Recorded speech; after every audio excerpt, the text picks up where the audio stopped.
Serius, di tahun 2026 masih ada TV Full HD yang worth it buat dibeli? Atau sebenarnya kita udah dipaksa harus pakai TV 4K sekarang?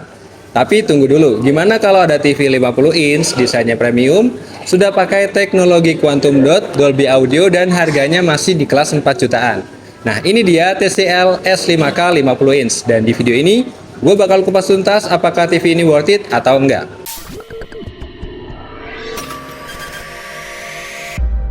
Hai, welcome back to Tristan Electro. Buat kalian yang nonton tapi belum subscribe, jangan lupa klik tombol subscribe dan nyalain lonceng notifikasinya ya, supaya nggak ketinggalan review elektronik terbaru lainnya.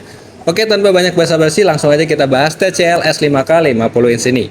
Dari segi desain, TCL S5K ini tampil slim dengan konsep metallic bezeless, frame-nya tipis, kelihatan modern dan minimalis. Cocok banget buat ruangan tamu atau kamar yang pengen terlihat lebih clean.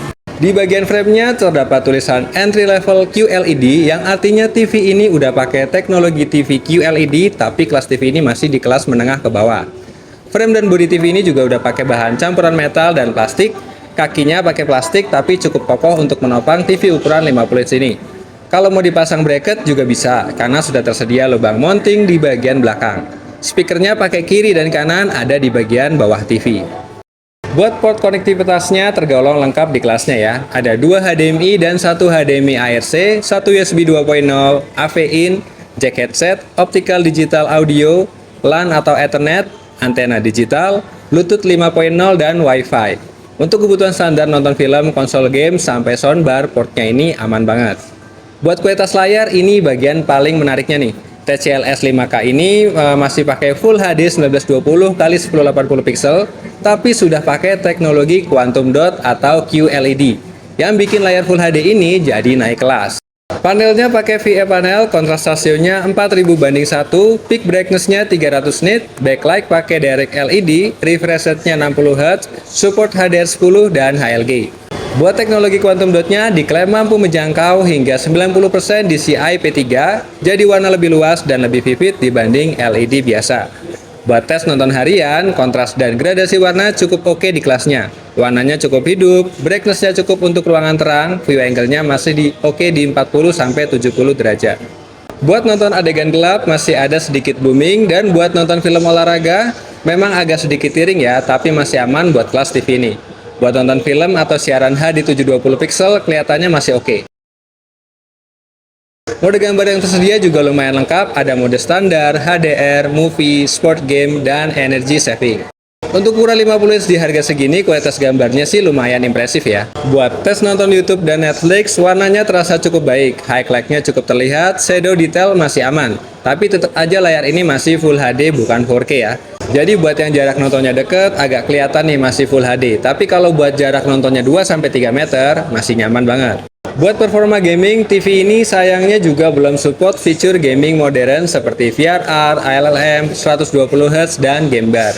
Jadi memang lebih cocok untuk game PS3 atau PS4.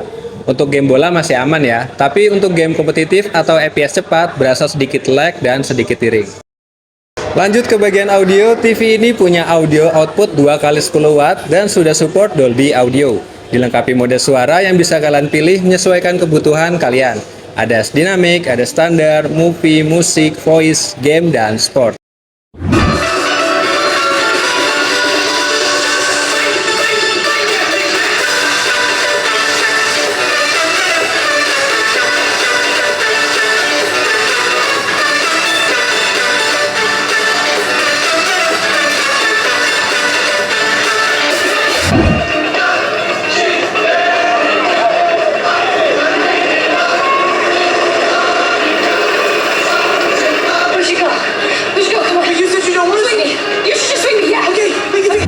Buat tes suara speakernya, vokalnya cukup jelas, treble-nya cukup enak, tapi bassnya standar dan kurang nendang.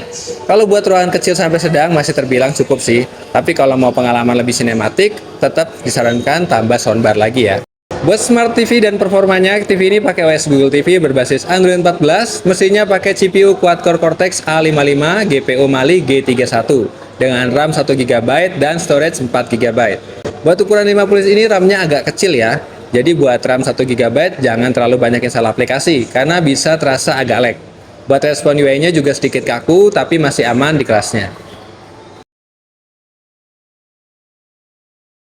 Buat buka tutup aplikasi, responnya cukup standar, nggak cepet juga nggak lambat banget. Buat remote-nya juga cukup compact dan cukup nyaman digenggam ya. Sayangnya belum ada Google Assistant langsung di remote ini. Jadi kalau mau pakai voice assistant harus upgrade remote-nya dulu. Buat fitur tambahan ada Chromecast built-in, jadi bisa casting dari HP ke TV dengan mudah. Kelebihan TV ini harganya terjangkau, sudah quantum dot, warna cukup hidup, Dolby Audio, desain slim modern. Tapi kekurangannya layar masih Full HD, RAM-nya cuma 1 GB, nggak ada fitur VRR, ILLM, remote-nya juga tanpa voice assistant. Kesimpulan sih dengan harga kisaran 4 jutaan untuk ukuran 50 inch, TCL S5K ini cocoknya buat nonton Netflix, YouTube, siaran TV digital, game ringan, dan buat pengguna yang nggak terlalu butuh kualitas 4K. Kalau punya tambahan budget beberapa ratus ribu sampai sejuta, mungkin bisa pertimbangin ke layar yang udah 4K QLED. Tapi kalau mau layar besar, 50 inch dengan harga hemat dan warna sudah quantum dot, ini sih masih worth it ya. Oke, segitu dulu review kali ini. Kalau kalian punya rekomendasi Smart TV lain yang mau direview, tulis di kolom komentar ya. Jangan lupa like, comment, share, dan subscribe. Saya Tristan, sampai jumpa di video-video berikutnya.